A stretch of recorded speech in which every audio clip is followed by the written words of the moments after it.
Hi, I keep hearing about dynamic bond funds. Could you help me understand what they are? Of course, a dynamic bond fund is a type of debt mutual fund that actively adjusts its portfolio duration based on market conditions.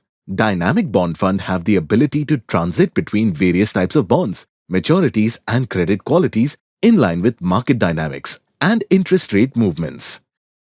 That sounds like a smart approach. Is it suitable for all investors?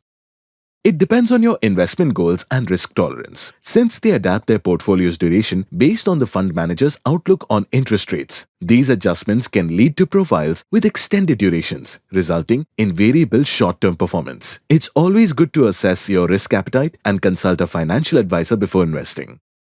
That makes sense. Thanks for the insights. You're welcome.